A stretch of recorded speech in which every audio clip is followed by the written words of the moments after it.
मुक्ति के लिए प्रयत्न करने का उपदेश है कि भीष्म जी कहते हैं युधिष्ठिर जी को कि विषय भोगों में आसक्त रहने वाले प्राणी सदा दुख भोगते रहते हैं। जो महात्मा उनमें आसक्त नहीं होते वही परम गति को प्राप्त होते हैं। यह जगत जन्म मृत्यु और वृद्धावस्था के दुखों का नाना प्रकार रोगों तथा मानसिक चिंताओं से पूर्ण है। ऐसा समझकर बुद्धिमान पुरुष को मोक्ष के लिए ही प्रयत्न करना चाहिए। वह मन वाणी और शरीर से पवित्र रहकर अहंकार को त्याग दे तथा शांत चित्त ज्ञानवान एवं निष्काम होकर भिक्षावृत्ति से जीवन निर्वाह करता हुआ सुखपूर्वक विचरे। जीवों पर दया करते रहने से भी उनके प्रति मन में आसक्ति पैदा हो जाती है। ऐसा सोचकर दया और ममता की भी उपेक्षा कर दे तथा यह जानकर संतोष कर ले कि सारा संसार अपने अपने कर्मों का ही फल भोगता है। मनुष्य शुभ या अशुभ जैसा भी कर्म करता है उसका फल उसे स्वयं भोगना पड़ता है। इसलिए बुद्धि और क्रिया के द्वारा सदा शुभ कर्मों का ही आचरण करे।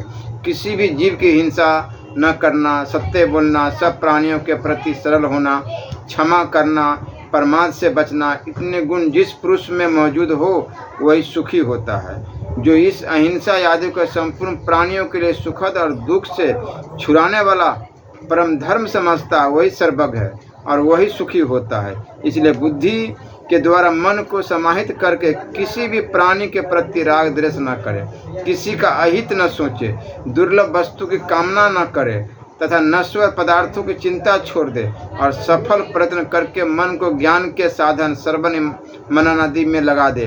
वेदांत वाक्यों के श्रवण तथा सुहृद प्रयत्न से उत्तम ज्ञान की प्राप्ति होती। जो सूक्ष्म धर्म को देखता है और सत्य वचन बोलना चाहता है उसको ऐसी बात कहनी चाहिए जो सत्य होने के साथ ही हिंसा, परनिंदा, कपट, कटुता, क्रूरता और चुगली आदि दोषों से रहित हो।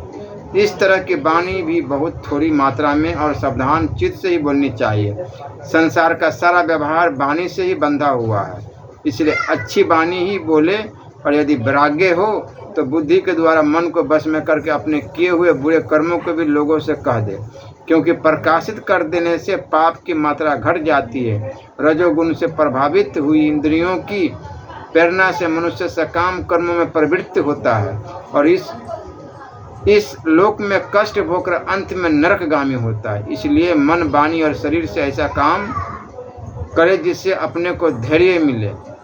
जैसे पुलिस के डर से भागता हुआ चोर जब चोरी के माल का बोझ उतार फेंकता है तो जहां उसे सुख मिलने की आशा होती है उस दिशा में आसानी के साथ भाग जाता है। उसी प्रकार मनुष्य राजस और तामस कर्मों को त्याग देने पर शुभ गति प्राप्त कर सकता है।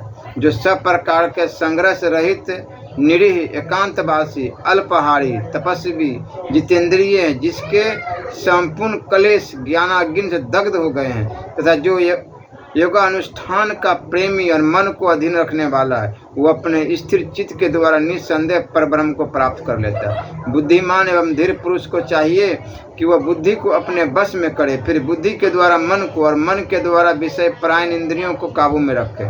इस प्रकार जब वह मन को वश में करके इंद्रियों को अपने अधीन कर लेता है उस समय उसकी इंद्रियां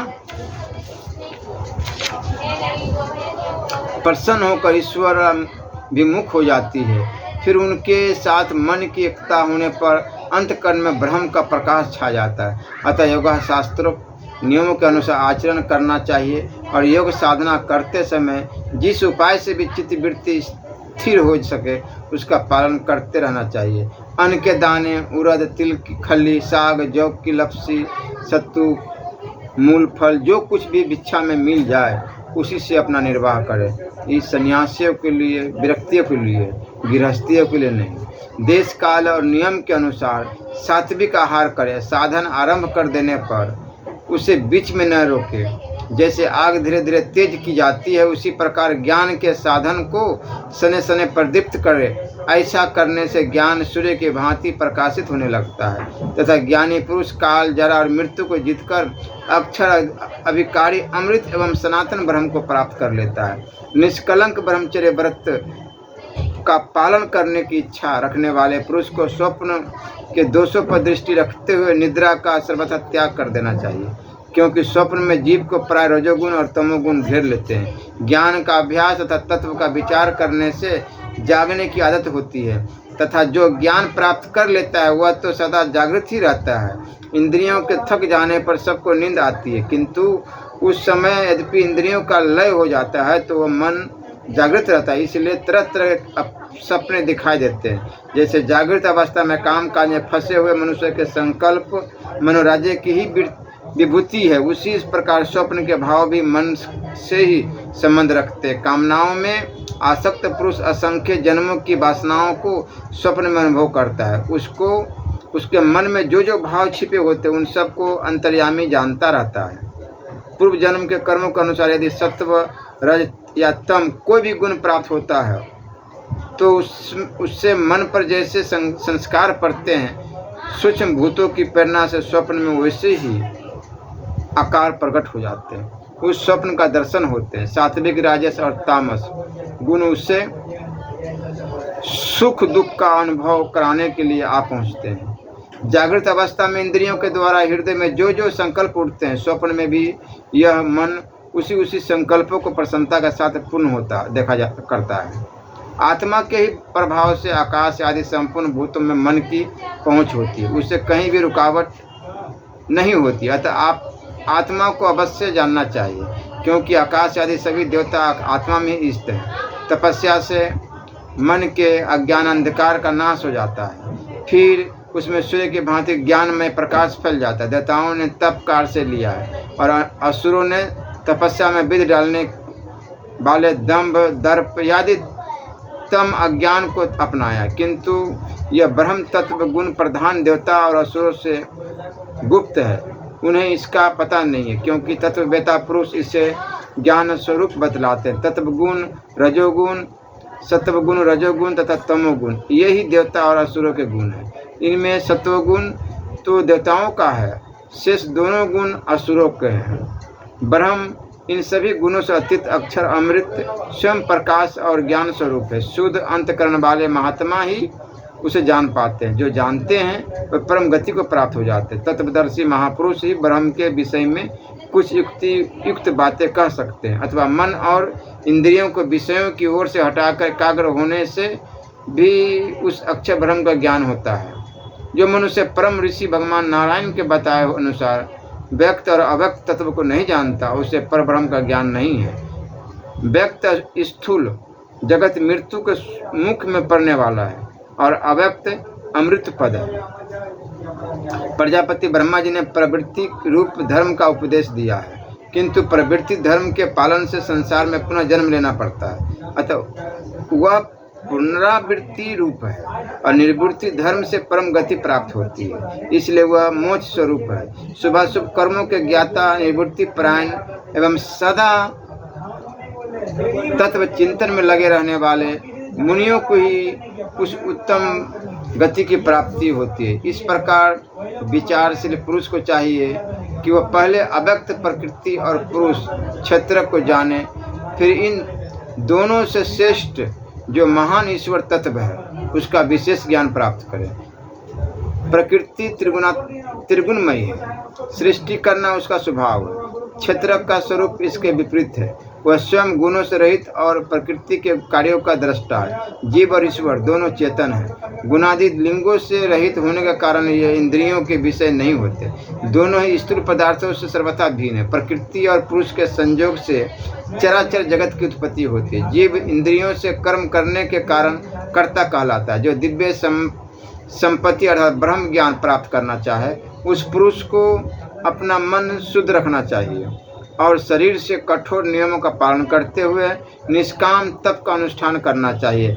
आंतरिक तप चैतन्यमय प्रकाश युक्त है, उसमें तीनों लोक व्याप्त है। सूर्य और चंद्रमा भी तप से ही आकाश में प्रकाशित हो रहे हैं। लोक में तप शब्द विशेष प्रसिद्ध। तप का फल है प्रकाश और ज्ञान। रजोगुण और तमोगुण का नाश करने वाला निष्काम कर्म ही तप है। ब्रह्मचर्य और अहिंसा शारीरिक तप है। वाणी और मन का संयम मानसिक तप कहलाता है। वैदिक विधि को जानने और उसके अनुसार चलने वाले द्वि जातियों का अन्न ग्रहण करना उत्तम माना गया। ऐसे अन्न का नियम पूर्वक आहार करने से रजोगुण से उत्पन्न होने वाला पाप शांत हो जाता है तथा साधक की इंद्रियां विषयों की ओर से विरक्त हो जाती है। इसलिए भिक्षा में उतना ही अन्न ग्रहण करना चाहिए जितना जीवन रक्षा के लिए वांछनीय हो।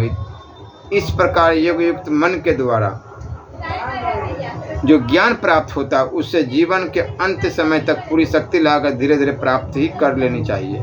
धैर्य नहीं खोना चाहिए।